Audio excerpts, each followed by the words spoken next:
of Miami, Florida. It's located at the very bottom of Florida, and the population is about 450,000 people. Now, why is this important? Well, today I'm going to be talking about the 450,000 children that are in foster care today. So what I'm going to talk to you today about, I'll be defining foster care. I will discuss the current problems in foster care. I'll be providing solutions to the problem, and I'll supply you with the tools to help the problem. So why am I qualified to talk to you today about foster care? Well, my husband and I are currently in the process of adopting a 6-year-old. She's been with us for 2 years, and she's been in the system for 4.5 years. So first things first, let me talk to you about foster care. So what is foster care? It's temporary displacement of children due to unfit parents, unwilling parents, unable parents, or in some cases, unsafe conditions. The goal of foster care is always reunification with the family. However, unification is not always an option. Parental rights sometimes are terminated, and the child is available for adoption. And typically, families refer to these children as in care because of the negative connotations of foster care. Some statistics about foster care.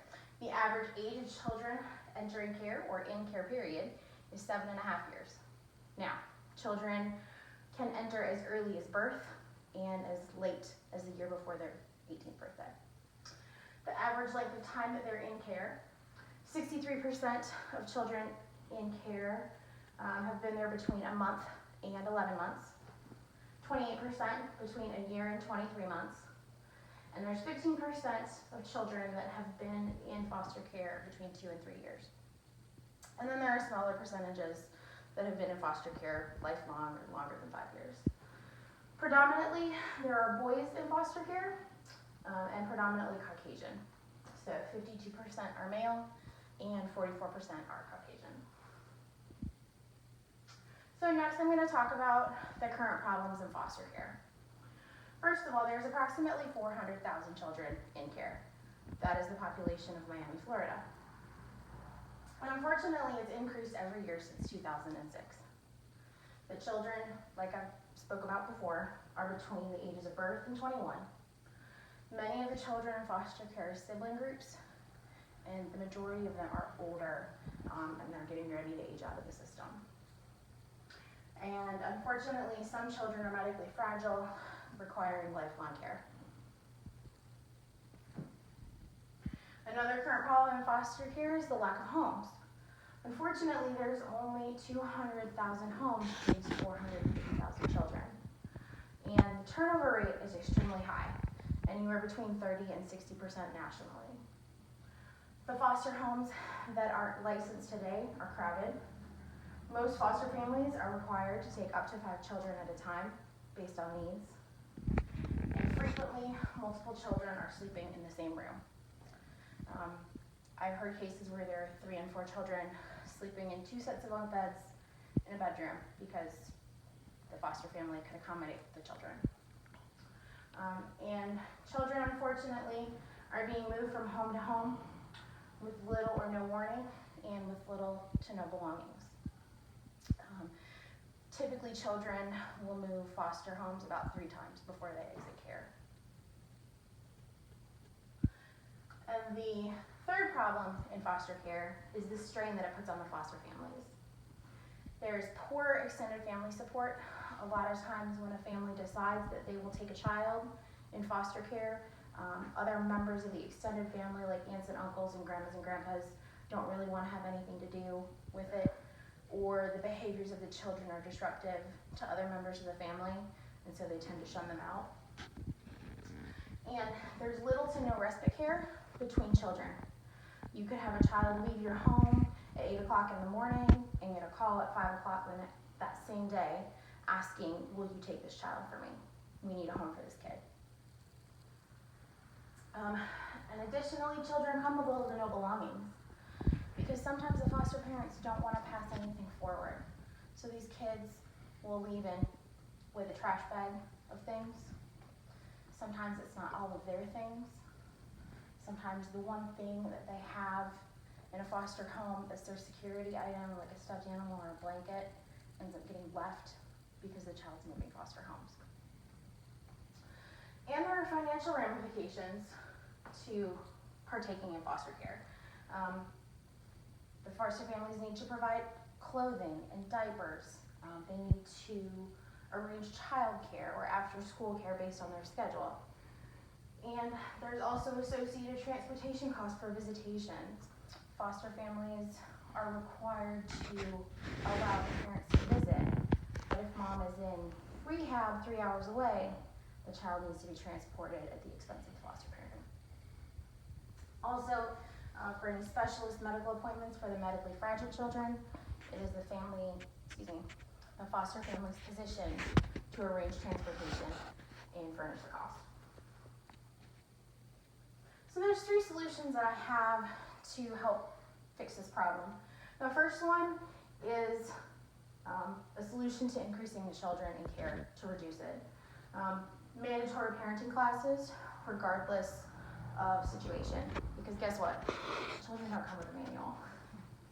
And parents may or may not have lived with great parents themselves, so they may not know how to be parents themselves and then have children thrust upon them by accident or intention. We also need to reduce the recurrence of children in foster care. When the family is ready to reunite, there needs to be better preparation for the birth family.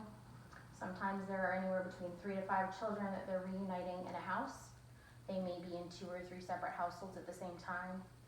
And there have been instances where all 5 children have come into the house at the same time. So we need to either stagger the entry of children, or we need to allow the parents some time to let those children come into the house. We also need to provide better support during reunification, because once these families are brought back together, DSS takes a back step for about a month.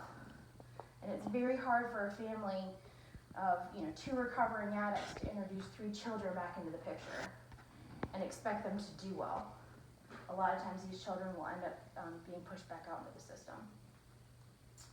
And then after reunification, we need some continued support by the state agencies.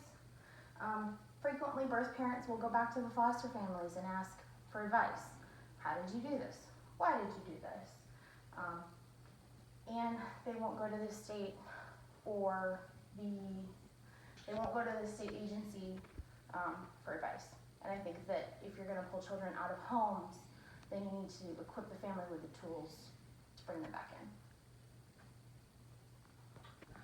The solution to fixing the fewer homes situation, we need to continue to advocate for the need for foster homes. Not everybody can do it, but it's necessary.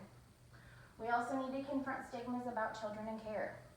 These are not your run-of-the-mill, hooligans. These are children that have had just a very rough introduction to life, and they just need your love and support. We also need continued support to reduce turnover. The state and local foster parent associations need to have a better organization to support families so that they don't have 2 or 3 fosters and then leave the system and never come back again. And we also need to have a better way to connect foster families. I'm proposing a foster family mentor program to help experienced fosters mentor foster families that are just coming into the situation. And my final solution is to support the foster care family. They need extended respite days. They need extra time off between placements. Or if they're going through a rough patch with children, they need that extra time to decompress. South Carolina DSS only allows up to 3 days and nights per year for respite care. So if you have a child with mental health issues, you only get 3 days and nights the whole year. But your child may wax and wane with their condition throughout. And we also need continued training and in-service by family and additional resources. I think we need parenting coaches to help deal with undesirable behaviors that a new family or a foster family may not know how to handle, such as sexual behaviors or oppositional behaviors. And then we also need in-services with mental health professionals to help better understand development and mental illness as it occurs. So what are some joys of being a foster parent? Well, the rewards are truly unending. You truly get to see a child's life transform from an empty shell to a full body. You get to see children go from not speaking to speaking, from just hanging out to really thriving.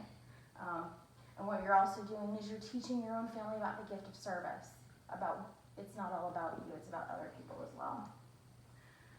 And you are creating a forever family for those children that are available for adoption. There are many families that have had children in foster care, and they have actually adopted once the children have become legally free because the love is just too strong and they can't let them go. And what are some of the impacts on children's lives? Well, you're introducing something that's safe, stable, and secure. It may not be something you've ever had before. You're letting children in care reach their potential. They may not have had the ability to have somebody sit down and teach them to read. They may not have the ability to be a child because they were taking care of other children in the home at the time. They may not have had the ability to develop hobbies that they're now getting because you're there providing time for them. And also you're teaching them lessons to thrive as an adult. First of all, you're teaching them conflict resolution. And secondly, you're teaching them about interpersonal relationships and dynamics. So how can you help? Number one, become a foster parent. It's tricky, takes a lot of paperwork, but it can be done. There's a couple of resources. You can contact the local Department of Social Services. You can also contact Heartfelt Calling, which is a nonprofit organization in South Carolina, which helps hook in foster parents to the local agency. And finally, you can contact the local foster parent agency. You could also support local foster care causes. South Carolina Foster Parent Association has several things that they do. They provide cars to children who are aging out of the system and that need transportation. You can participate with the Florence Foster Care Closet, which provides children's clothing and necessities to foster families free of charge. And the national organization Together We Rise supplies duffel bags for the children from when they transition from one home to the other to kind of help give them some more safety and stability. They also provide Christmas packages and scholarships to children. This is my favorite part. They organize a sibling reunification holiday at Disney World. But if you don't want to be a foster parent and you don't have the money to support the causes, then you can volunteer with the Guardian Ad Litem program and become a child advocate. It's primarily a volunteer position. They advocate the best interest of the children, and they're a very neutral party when it comes to legal issues and court cases. This is my favorite quote. It's from Tony Dungy. He's from the Indianapolis Colts. There's no greater hero than a man who steps up to foster a child. Totally unselfish and totally extraordinary. So today I've talked to you about foster parenting. I've defined it. I've discussed the current problems. I've provided solutions to the problems, and I've supplied you with the tools to help. Thank you so much for your time today.